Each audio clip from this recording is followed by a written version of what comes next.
नमस्कार और स्वागत है। आज का जो हमारा विषय है वो है केले की खेती।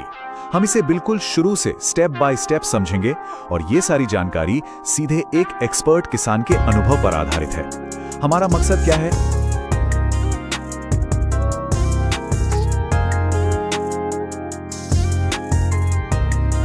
मकसद यह है कि केले का बागान शुरू करने का जो पूरा प्रोसेस है उसे इतना आसान बना दिया जाए कि कोई भी इसे करने के बारे में सोच सके। तो चलिए बिना देर किए शुरू करते हैं। और शुरुआत करते हैं इस बहुत ही दमदार बात के साथ। केले की खेती में जितना कम सोचेंगे उतने ही ज्यादा सफल होंगे। इसका मतलब आप समझिए बिल्कुल सीधा है। केले की खेती में जो बेसिक चीजें हैं बस उन पर ध्यान देना है। इसे बेवजह कॉम्प्लिकेटेड नहीं बनाना है। असल में यही सफलता का सबसे आसान रास्ता है और ये बात नए किसानों के लिए तो खास तौर पर लागू होती है। तो सबसे पहली और सबसे जरूरी बात, किसी भी खेती को शुरू करने से पहले ये जानना ही पड़ता है कि वहाँ का जो माहौल है, जो वातावरण है, वो उस फसल के लिए सही है भी या नहीं। तो चलिए सबसे पहले यही देखते हैं कि केले को किस तरह की जलवायु और मिट्टी पसंद आती है।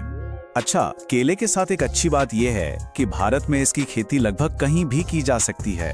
बस शर्त यह है कि मौसम थोड़ा साथ दे। इसके लिए सबसे बेस्ट होता है गर्म और बारिश वाला मौसम। लेकिन हाँ, कुछ इलाके हैं जहां थोड़ा बचना चाहिए, जैसे कि राजस्थान के कुछ हिस्से, उत्तरी पंजाब या कश्मीर।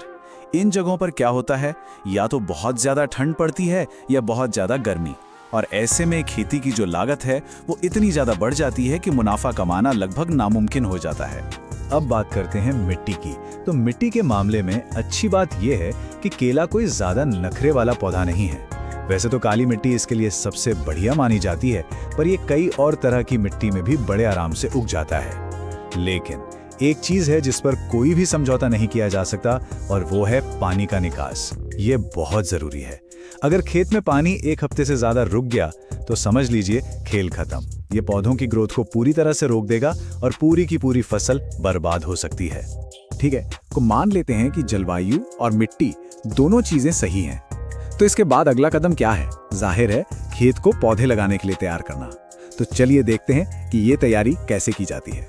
खेत की तैयारी का जो प्रोसेस है वो काफी सीधा और सरल है। देखिए, इसमें 2 स्टेप्स हैं। सबसे पहले हैरो या हल से एक गहरी जुताई करनी है और उसके बाद रोटावेटर चलाकर मिट्टी को एकदम भुरभुरा और महीन बना लेना है। बस ये 2 स्टेप वाला तरीका ये पक्का कर देता है कि पौधों की जड़ों को फैलने के लिए एक बहुत अच्छा बेस मिल जाए। जुताई हो गई, अब बारी आती है खाद की। यहाँ पर ना 2 ऑप्शन है, 2 रास्ते हैं। पहला है पूरी तरह से ऑर्गेनिक तरीका। इसके लिए हर एकड़ में लगभग 25 से 30 ट्रॉली गोबर की खाद लगेगी, जिसे एक साथ नहीं बल्कि किश्तों में डालना होता है।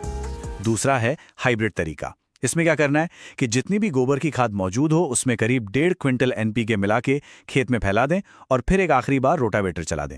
तो मतलब यह है कि अपने पास जो संसाधन है उनके हिसाब से चुनाव किया जा सकता है। तो लीजिए, खेत भी तैयार हो गया। अब समय है पौधे लगाने का। देखिए, ये एक बहुत ही जरूरी स्टेज है और यहाँ पर हमारे एक्सपर्ट की एक खास सलाह है जो छोटे किसानों के लिए तो बहुत ही काम की है। ये नंबर, इसे ध्यान में रखना है, 1200। ये क्या है? ये है 1 एकड़ में लगने वाले पौधों की संख्या जब उन्हें 6 × 6 फीट की दूरी पर लगाया जाता है। और छोटे खेतों के लिए ये जो डेंसिटी है ये सबसे असरदार साबित हुई है। तो 1200 पौधे तो लगाने हैं, पर कैसे लगाने हैं ये बहुत जरूरी है। एक्सपर्ट्स का कहना है कि सिंपल ग्रिड पैटर्न सबसे अच्छा है। मतलब पौधे एक दूसरे के ठीक आमने सामने हो। क्यों? क्योंकि इससे निराई गुड़ाई, जुताई, छिड़काव, ये सारे काम बहुत आसान हो जाते हैं और सस्ते भी पड़ते हैं।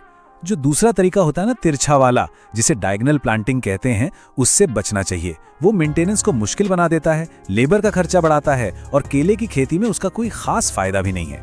अच्छा, पौधे लगाने से ठीक पहले और उस दौरान कुछ चीजें और हैं जिनका ध्यान रखना है।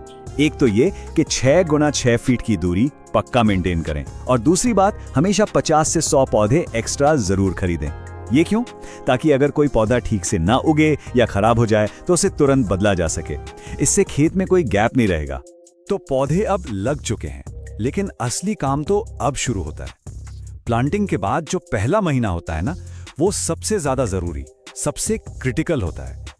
इसी 1 महीने की देखभाल पर तय होगा कि आगे जाकर फसल कितनी अच्छी होगी। और यहाँ एक बहुत ही प्रैक्टिकल सलाह है। खास तौर पर अगर मानसून के मौसम में पौधे लगाए जा रहे हैं। अगर बारिश की वजह से मिट्टी में पहले से ही नमी है तो पूरे खेत की सिंचाई करने की गलती ना करें। इससे पौधों को जरूरत से ज्यादा पानी मिल जाएगा। इसकी जगह हर पौधे को अलग अलग बस आधा से 1 लीटर पानी देना काफी है। अब पौधों को एक जबरदस्त स्टार्ट देने के लिए उनकी पहली खुराक तैयार करते हैं। इसकी रेसिपी भी बहुत आसान है।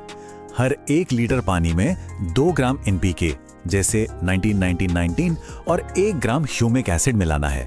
और जैसा कि एक्सपर्ट बताते हैं, ह्यूमिक एसिड डालना तो समझ लीजिए सोने पे सुहागा जैसा काम करता है।